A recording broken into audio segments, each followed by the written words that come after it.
Hello and welcome back to another Parry This History video. Today we are starting our series about the true history of Kingdom Come Deliverance II. If you're interested, I have a series on this channel already exploring the history of the first KCD game. So if you want to learn more about King Wenceslaus, Sir Radzig Kobyla, the Cumans, or even Sir Hans Cappan, check out those videos. Today's topic is going to be great background information. Since we have no reason to believe that Prague will feature in the game at all, the information we will be discussing today will be more useful to understanding King Sigismund's position as well as the growing tensions we may experience in the game. But with all that being said, let's just dive on in and start learning about Prague in 1403. In the year 1403, the city of Prague stood as a beacon of prestige within the Kingdom of Bohemia. It was more than just a formal seat of royal authority. Its thriving intellectual life, grand monuments, and bustling streets established it as one of Central Europe's foremost urban centers. Every visitor arriving through its gates encountered the lingering atmosphere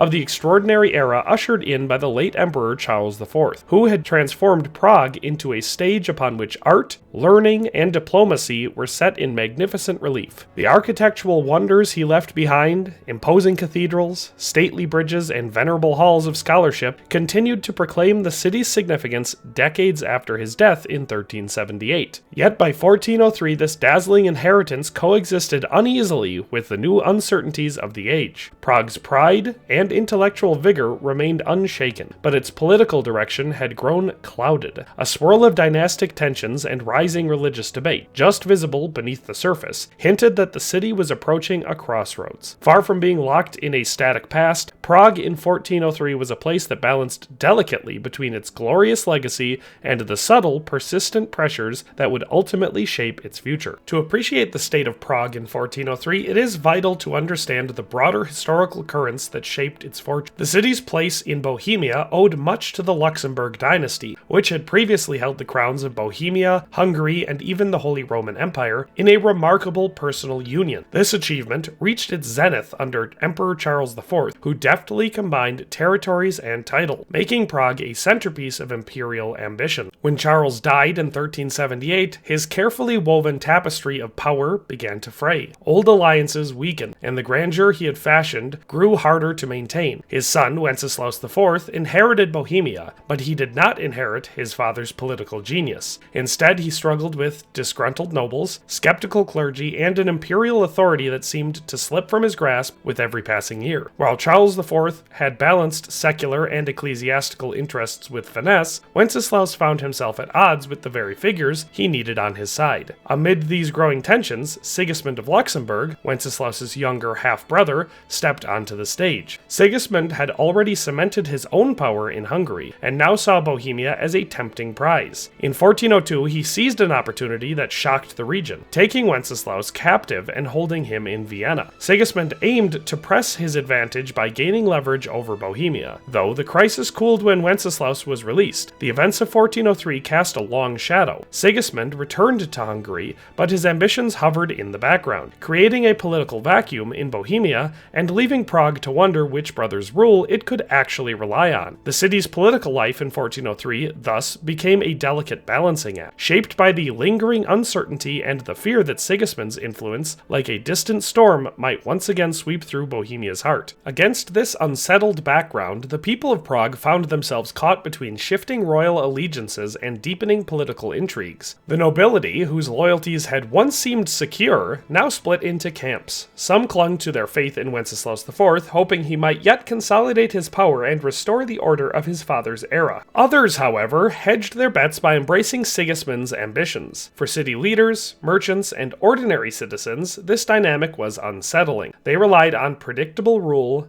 on assurances of safety, on a steady hand that could guide trade, safeguard property, and uphold the city's rights. Uncertainty about who truly held authority in Bohemia, or who might eventually claim it, weighed heavily on everyone who depended on the smooth functioning of royal justice and administration. The city's internal structure added complexity to these strains. In 1403, Prague was not yet the unified metropolis it would later become. Instead, it comprised a set of distinct urban entities, each with its own traditions, privileges, and governance. The Old Town, long recognized for its economic might and prestige, coexisted with the Lesser Town across the river, while the New Town and the Castle district also managed their own affairs. Each borough maintained a distinctive heraldic emblem, the coat of arms that symbolized their identity and independence. These separate arms not only reinforced the city's fragmented nature, but also reflected how each community saw itself as a player in the larger drama of Bohemia. It would be centuries before all these proud townships joined under a single coat of arms. In 1403, even as the city's inhabitants shared the same streets and markets, they belonged to jurisdictions and traditions that remained separate, and the lingering uncertainty about royal authority added to the sense that unity, both political and symbolic, was still a distant prospect. Even as the political climate became clouded with uncertainty, anyone strolling through Prague streets in 1403 would have witnessed unmistakable remnants of the city's golden era under Emperor Charles IV. The massive span of the Charles Bridge, solid and graceful, offered not only a vital crossing of the Vltava River, but also a testament to the vision and wealth that had once suffused the kingdom. Above, St. Vitus Cathedral continued its slow, majestic rise, an emblem of spiritual authority and imperial ambition, its silhouette lending a sacred grandeur to the castle district. The fortified walls, strong towers, and proud city gates all reflected a time when the city's leaders and architects had seen no limits to Prague's potential. The result was an urban landscape that seemed to fuse old traditions with lofty imperial dreams, a physical memory of the decades when Charles IV's rule brought an unprecedented sense of order and purpose. Yet Prague's enduring strength did not rest solely on stone and mortar. Decades earlier, Charles IV had also laid intellectual foundations that in 1403 continued to enrich the city's life of the mind. Charles University, founded in 1348, had established itself as a beacon of scholarship and serious inquiry. From near and far, students and learned men came to debate scripture, philosophy, law, and the latest theological arguments that rippled through the Christian world. In the lecture halls and courtyard discussions, ideas were tested and refined. This environment encouraged subtle shifts in understanding and belief, fertilizing the intellectual soil in which new forms of religious and social thought would someday flourish. Even as Prague's political stability wavered, the inheritance of Charles IV's institutions still provided its residents with cultural pride and a sense that knowledge, as much as power, could shape their destiny. In the early years of the 15th century, the power and wealth of the church in Prague were immediately apparent. Its clergy enjoyed substantial influence, not merely in spiritual matters, but also in the governance and economy of the city. Church authorities held extensive lands and revenue, and their role in public life, while intended to uphold moral order, increasingly attracted whispers of doubt. Rumors circulated of corruption and neglect, of bishops who rarely set foot in their own diocese, and of practices such as the selling of indulgences that seemed to make salvation itself a matter of coin. For many who cherished the ideals of faith and community, the church's splendor and authority felt hollowed out by the moral failings that they observed. Against this backdrop of quiet dissatisfaction, new ideas began to germinate. In a modest chapel known as Bethlehem, located in the heart of the city, a preacher named Jan Hus had begun delivering sermons that, though measured at first, nonetheless questioned the moral integrity of the clergy and called for a return to a more authentic Christian practice. His words, still far from inciting outright revolt, nonetheless encouraged listeners to consider what genuine piety should look like. In the city's university, a spirit of inquiry and debate stirred over so subtly. Individuals who engaged with theological texts or participated in scholarly discussions increasingly found room to question established authorities and consider the value of reform. Though the year 1403 itself did not witness any dramatic act of rebellion, the city's atmosphere was undeniably shifting. A spiritual restlessness took hold, and in the conversations between university scholars, in the sermons that drew curious congregations, one could sense that Prague was poised at the start of a journey that would soon lead it into a new and turbulent chapter of religious history. Beneath the lofty towers and hallowed halls, Prague's true strength lay in the hum of its daily commerce and the interplay of its citizens. With around 40,000 inhabitants, the city was larger and more influential than most of its European counterparts, commanding respect and curiosity from merchants, scholars, and travelers alike. Marketplaces bustled bustled with the exchange of goods from everyday produce to luxury items carried in from distant lands, while local artisans shaped metal, wood, and cloth into items of both utility and beauty. The city's economic health relied on this vibrant interplay of trade and craft, and the guilds, formed by skilled artisans and traders, not only managed quality and fair dealings, but also provided a social framework that bound neighbors together. Beyond commerce, these guilds and their members played a critical role in the city's defensive readiness. At a time when no professional standing army existed, Prague depended on its own people to safeguard its walls and gates. Carpenters, brewers, merchants, and bakers were all potential defenders should the city ever come under threat. Though most were not battle-hardened soldiers, they could at least hold a wall, manage a crossbow, or patrol a tower in times of crisis. A few thousand such citizens, bolstered by city guards, and perhaps the retinues of any present nobles, could be mustered to deter raids or resist sieges.